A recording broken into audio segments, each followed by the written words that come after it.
So దయచేసి భక్తులారా, దయచేసి తస్మాత్ జాగ్రత్త. ఎప్పుడైతే ఆలయాలకు వెళ్తూ ఉంటారో ఒకే రోజున ఒక పండగనో లేకపోతే ఒక మంచి రోజనో లేకుంటే ఆలయానికి వెళ్ళవలసినటువంటి సంఘటన రోజున వెళ్తున్నటువంటి క్రమంలో మీరు అక్కడ గంటల కొద్దీ ఆలోచించి రెడీ అవ్వడానికి, అక్కడ ఆలయానికి వెళ్ళడం కోసం మీరు తయారవడానికి గంటల కొద్దీ తీసుకుంటారు.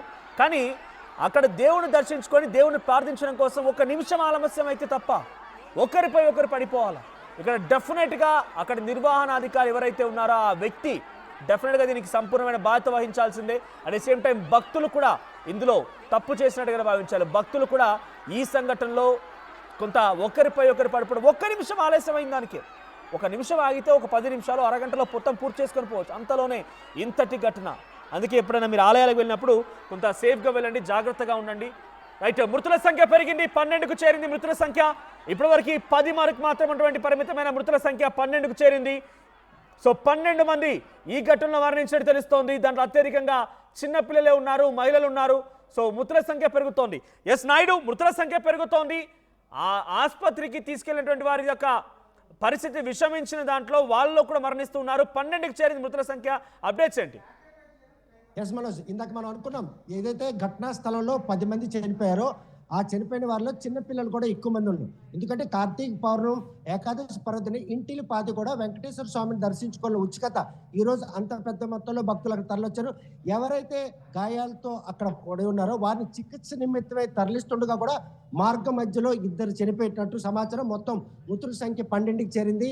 ఏదైతే ఇన్ గేట్ ఉందో ఆ గేట్ నుండి లెఫ్ట్కి వెళ్తే మెట్లు ఉంటాయి.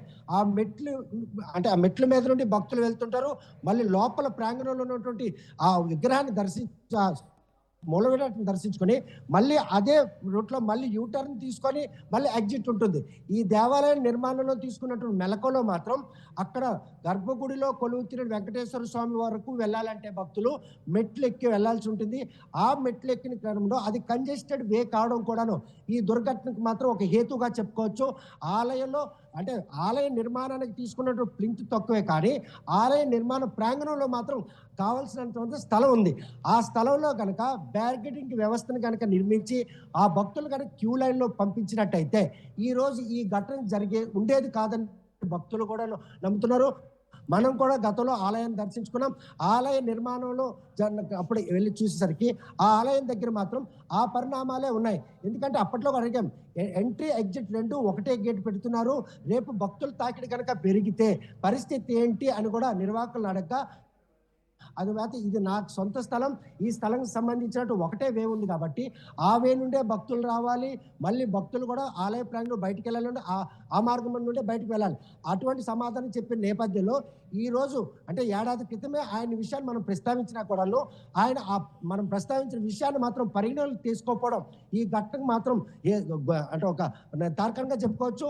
భక్తులందరూ కూడా పెద్ద మొత్తం లోపలికి వచ్చిన తర్వాత బ్యారికేడ్లు కూడా తాత్కాలికంగా నిర్మించినట్టు బ్యారికేడ్లు మాత్రమే. సాధారణ రోజుల్లో భక్తుల శాతం తక్కువ ఉంటుంది, సందర్శకుల్లాగా వస్తుంటారు. ఆధ్యాత్మికంగాతో పాటు అక్కడ ఆహ్లాదకరమైన వాతావరణం ఉంది. ఈ 2 పరిణామాల నేపథ్యం ఈరోజు మాత్రం అందరికీ ఈనాటి ఆనాటి ఆలయ తాలూకు విశిష్టత మాత్రం చేరడం జరిగింది. ఈరోజు కార్తీక మాసం, అదేదో ఏకాదశి, మరోవైపు శనివారం. వెంకటేశ్వర స్వామికి ప్రీతిపాత్రని ఈ రోజు మాత్రం ఆలయాన్ని ఎట్టి పరిస్థితుల్లో దర్శించుకోవాలని భక్తుల తాలూకు ఉచికత. ఈరోజు ఇంత పెద్ద మొత్తంలో అక్కడ భక్తులు రావడం, ఆ భక్తులు అంతమంది వస్తారన్న విషయాన్ని మాత్రం ఆలయ నిర్వాహకులు గమనించకపోవడమే ఈ ఘటనకు మాత్రం కారణమని చెప్పుకోవచ్చు. ప్రస్తుతం మాత్రం మృతుల సంఖ్య పెరుగుతుంది. ఘటనా స్థలంలో 10 మంది మృతి చెందితే చికిత్స నిమిత్తం తరలించిన నేపథ్యంలో 2 భక్తులు మృతి చెందారు. అందులో చిన్నారులు కూడా ఉన్నారు, మహిళలు ఉన్నారు. అదేవిధంగా అక్కడ క్షతగాత్రుల సంఖ్య కూడా క్షణక్షణానికి పెరిగే పరిస్థితి ఉంది. ఎందుకంటే 2000 మంది కెపాసిటీ ఉన్నటువంటి ఆ ప్రాంగణంలో 25,000 మంది దేవాలయానికి రావాలనుకున్నా కూడా మార్గం కూడా చాలా కంజెస్టెడ్. ఇవన్నీ దాటుకొని ఆలయ ప్రాంగణానికి వచ్చిన తర్వాత కూడా ఆ స్వామివారిని దర్శించుకోవాలనేటువంటి ఆరాటం ఈరోజు వారి పాలిటి శాపంగా మారింది. 12కి పెరిగినటువంటి ఈ మృతుల సంఖ్య మాత్రం ఇంకా పెరిగే అవకాశాలు మాత్రం అక్కడ జరిగినటువంటి ఆ ఘటనలు మాత్రం మనకు స్పష్టం చేస్తే విజువల్స్లో చూస్తుంటే కనుక ప్రతి ఒక్కరు కూడా తమ ప్రాణాలు కాపాడు కాపాడుకునేందుకు పరుగులు తీస్తున్నారు. తమ వారు ఎక్కడ చిక్కుపోయారని చెప్పేసి వెతికే క్రమంలో ఉన్నారు. ఇటువంటి ఒక అలజడి అక్కడ ప్రస్తుతం నెలకొన్న నేపథ్యంలో పోలీసులు మాత్రం రంగప్రవేశం చేశారు. రెస్క్యూ ఆపరేషన్ చేయడానికి ఏదైతే అంబులెన్స్లు అక్కడికి రావాలన్నా కూడా మార్గంలో మాత్రం ఫ్రీక్వెన్సీ ఉండదు. అదేవిధంగా ఒకవేళ కనుక అగ్నిమాపక సిబ్బంది సహకారం కావాలన్నా కూడా అక్కడ చేరే పరిస్థితులు. ఏకైక మార్గం ఉన్నటువంటి ఈ దేవాలయంలో మాత్రం ఈ అంటే తిరుపతిని తలపించే విధంగా ఉండడం. ఈ రోజు శనివారం ఆ స్వామివారిని దర్శించుకొని ఏకాదశి పర్వదినాన ఆ స్వామివారి నిజరూప దర్శనం చూడాలనేటువంటి ఉత్సుకత మాత్రం ఈ ఘటనకు ప్రధాన దోహదం చెప్పుకోవచ్చు. ప్రస్తుతం మాత్రం అక్కడ పరిస్థితి ఒక భీతావహంగా ఉన్నటువంటి పరిణామాలు మాత్రం మనకు కనిపిస్తున్నాయి. రెస్క్యూ ఆపరేషన్ మాత్రం ముఖ్యమంత్రి ఆదేశాల మేరకు సహాయక చర్యలు ఎక్కడి వరకు వచ్చాయి? అక్కడ ఆల్రెడీ గాయాల పాలైపోయి ఆ తొక్కిస్లాట్ లో ఇబ్బంది పడుతున్న వారిని ఎలా రెస్క్యూ చేస్తున్నారు? ఆ తర్వాత అధికారులు ఏం చెప్తున్నారు? ఈ ఘటన గల ప్రధాన కారణమైనటువంటి ఆ నిర్వహణ అధికారిని లేకపోతే నిర్వాహకుడిని అదుపులోకి తీసుకున్నారా? ఎవరైతే ఆలయం నిర్మించిన నిర్వహణలో ఆయనకి సుమారు 80 ఏళ్ళు ఆయన అక్కడే ఉంటాడు. అక్కడే ఉండి పర్యవేక్షణ అంతా చూస్తుంటారు. తనకంటూ వారసులు ఎవరెవరు లేరు. అదేవిధంగా తమకు సంబంధించి ఎవరైతే ఈ భక్తులకు సేవ చేయాలని ముందుకొస్తారో వారితో మానిటరింగ్ చేయించి ఈ దేవాలయాన్ని నిర్వహిస్తున్నారు. కాకపోతే ప్రస్తుతం జరిగినటువంటి ఈ ఘటనతో ఆయన విచారించేందుకు ఆ దేవాలయం పోలీసులు కూడా రావడం జరిగింది. మరోవైపు చూస్తే కనుక సహాయ చర్యల విషయంలో మాత్రం దేవాలయానికి రావడానికి వచ్చినట్టు మార్గం కంజెస్టెడ్ కావడంతో అంబులెన్స్లు లోపల వచ్చే పరిస్థితి మాత్రం లేకపోవడం ఒక దురదృష్టమైనటువంటి పరిణామంగా మనం చెప్పుకోవచ్చు. ఎందుకంటే కాశీబుక్ నుండి ఏకైక రహదారి ఆ దేవాలయంకి వెళ్తుంది. అది తప్ప ఇంకో మార్గం కూడా అక్కడ లేదు. ఒక అంటే ఒక సింగిల్ గా మనుషులు వెళ్ళే ఒక సింగిల్ గేట్ ఉంటుంది. మెయిన్ గేట్ ఒకటి ఉంటుంది. మెయిన్ గేట్ ఉంటే లోపలికి రావాలి భక్తులు. అదేవిధంగా ఆ మెయిన్ గేట్ ఉంటే ఎగ్జిట్ కూడా కావాల్సి ఉంటుంది. ఈ పరిణామాలన్నీ చూస్తుంటే కనుక ప్రస్తుతం మాత్రం సహాయ చర్యలకు కూడాను రహదారి అంతరాయంగా నిలుస్తుంది అన్నటువంటి పరిణామాలు చూస్తాం. ఎందుకంటే ఒట్టిన కనుక రక్షిత చర్యలు చేపట్టినట్టయితే ఎవరైతే ఈ తొక్కిసాట్లో నలిగిపోయి హాస్పిటల్కి వెళ్ళే మార్గం మరి మధ్యలో చనిపోయే పరిస్థితి ఉండకపోదు. కాకపోతే సహాయ చర్యలు కూడాను ఈ రోజు అడుగడుగున అవాంతరాలు మాత్రం భక్తుల పార్టీలు శాపంగా మారి మృతుల సంఖ్య 12కి పెరగడం, రెస్క్యూ ఆపరేషన్ చేసేందుకు వచ్చినటువంటి సిబ్బంది కూడాను అక్కడికి గమ్యం అవకాశం లేకపోవడం, ఈ పరిణామాలన్నీ కూడా ఆలయ నిర్మాణంలో తీసుకున్నటువంటి నిర్లక్ష్యం ఈ రోజు భక్తుల పాలిట శాపంగా మారినటువంటి పరిణామం మన కళ్ళ ముందు కనిపిస్తూ ఒక ప్రైవేట్ నిర్వాహకుడు నిర్మించినటువంటి ఈ దేవాలయంలో మాత్రం తదనుగుణ మెలకువలు పాటించకపోవడంతో పాటు వచ్చిన భక్తులకు మాత్రం సరైన సౌకర్యాలు కల్పించడంతో పాటు క్యూ లైన్లు కట్టడి చేయడంలో కూడా వైఫల్యమే ఈ ఘటనకు మాత్రం ప్రధాన కారణం అని చెప్పుకోవచ్చు మనం. రైట్ నాయుడు, ప్రస్తుతానికి అక్కడ అధికారులు ఏం చెప్తున్నారు? ఇంకా అక్కడ సహాయక చర్యలు కొనసాగుతున్న కొద్దీ గాయాల పాలైన వారి సంఖ్య పెరుగుతోందా? అక్కడ ఆలయం మొత్తాన్ని కూడా ప్రభుత్వ అధికారులు కంట్రోల్లోకి తీసుకున్నారా? ఎస్ మనోజ్, ఘటన జరిగిన వెంటనే కూడా అక్కడ చేరుకోవడం జరిగింది. స్థానిక ఎమ్మెల్యే తన అనుయాయులతో కూడా చేరుకుంది. రక్షిత చర్యలు చేపట్టేందుకు రహదారి మార్గం కూడా దేవాలయానికి చేరాలంటే, ఎందుకంటే 25,000 మంది భక్తులు అక్కడికి వచ్చారంటే కారులో వస్తారు, ద్విచక్ర వాహనాలపై వస్తారు, నడిచి వస్తారు. ఒకటే మార్గం, కంజెస్టెడ్ వే. ఈ ఇన్కన్వీనియన్స్ అన్ని దాటుకుంటూ ఈ రోజు రక్షిత చర్యలు చేపట్టేందుకు గమ్యం చేరాలి. ఈ గమ్యం చేరే లోపల మాత్రం వారు జరగవలసిన డ్యామేజ్ జరిగిపోతుంది అనడానికి మరో 2 ప్రాణాలు పోవడం. ఎందుకంటే వెంటనే ఆ ఘటనా స్థలానికి కనుక వెళ్ళినట్టయితే చనిపోయిన వారిని మాత్రం మృతదేహాలను పెద్దగా పట్టించుకొని గాయపడిన వారిని క్షతగాత్రులు మాత్రం ఒకటిన వైద్య నిమిత్తమే తరలిస్తారు. ఆ తరలింపు క్రమంలో జరిగినటువంటి తత్సరం ఈ రోజు మాత్రం మరో 2 భక్తులు మృతి చెందడానికి కారణమైంది. మృతి చెందిన వారిని భక్తులు కూడాను వారి బంధువులు కూడా రాకపోకలు ఈ పరిణామాలన్నీ కట్టడి చేస్తూ మాత్రం పోలీసులు అదేవిధంగా రక్షిత చర్యలు చేపట్టే సిబ్బంది మాత్రం ఆలయ ప్రాంగణాన్ని చేరుకున్నారు. ఎవరైతే ఆలయ నిర్వాహకులు ఉన్నారో ఆ నిర్వాహకులు కూడా విచారిస్తున్నారు. జరిగిన ఘటన దగ్గర మాత్రం పోలీసులు పూర్తి స్థాయిలో ప్రొహిబిట్ చేశారు. ఎందుకంటే ఈ 25,000 మంది భక్తులు కూడా బయటికి పంపించాలంటే రక్షిత చర్యలు చేపట్టేందుకు వచ్చినట్టు సిబ్బంది లోపలికి వచ్చే మార్గం లేదు. ఆ మార్గం లేకపోవడమే ఈ ఘటనకు మాత్రం మృతుల సంఖ్యలు పెరగడానికి మాత్రం ప్రధానంగా కారణం అని చెప్పుకోవచ్చు మనం. సో ప్రస్తుతానికి ఈ ఘటన పైన వైసీపీ కూడా స్పందించింది. వైసీపీ చాలా ఆగ్రహంతో రగిలిపోతోంది. ముఖ్యమంత్రి చంద్రబాబు నిర్లక్ష్యం మూలంగానే ఇటువంటి ఘటనలు జరుగుతున్నాయనే రకంగా వైసీపీ స్పందిస్తోంది. వైసీపీ ఏం చేసిందో ఒకసారి ట్వీట్ చూద్దాం.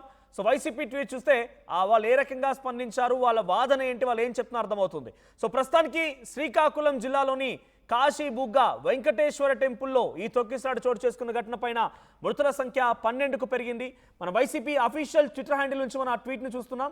కాశీబుగ్గ వెంకటేశ్వర ఆలయంలో తొక్కిసలాట, 9 మంది మరణం, పవిత్రమైన ఏకాదశి కావడంతో ఈరోజు శ్రీకాకుళం జిల్లాలోని కాశీబుగ్గ వెంకటేశ్వర ఆలయానికి భారీగా వచ్చిన భక్తులు. భారీగా భక్తుల రాక గురించి తెలిసినా కనీస ఏర్పాట్లు కూడా చేయని కూటమి ప్రభుత్వం దాంతో తొక్కిసలాట జరిగింది. తొక్కిసలాటతో 9 మంది భక్తులు మరణించారు. పదుల సంఖ్యలో భక్తులకి తీవ్రంగా గాయాలయ్యాయి. మీ నిర్లక్ష్యానికి ఇలా ఇంకెంతమంది భక్తులు బలవ్వాలి అని చెప్పి చంద్రబాబును ట్యాగ్ చేస్తూ ట్వీట్ చేశారు.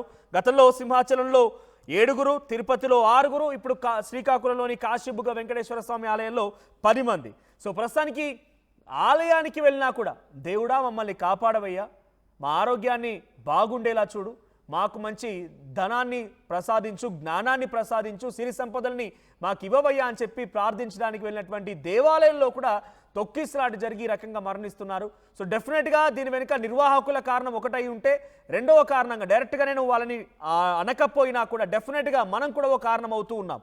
ఉదాహరణకి తిరుపతి వెంకటేశ్వర స్వామిని దర్శించుకొని రావాలనుకుంటే మనం 3 నెలల ముందుగానే టికెట్ రిజర్వ్ చేసుకుంటున్నాం, ఒక 3 నెలల ముందుగానే ట్రైన్స్ రిజర్వ్ చేసుకుంటున్నాం, 3 నెలల ముందుగానే రూమ్స్ని బుక్ చేసుకుంటున్నాం. అంతా 3 నెలల ముందుగానే బుక్ చేసుకొని మనం వెయిట్ చేస్తున్నామే. మరి తీరా ఆలయం దగ్గరికి వెళ్ళిన తర్వాత దర్శనం కోసం ఒక 3 నిమిషాలు ఆలస్యమే తప్పేంటి? ఒక 3 నిమిషాలు ఓపిక పట్టలేరా?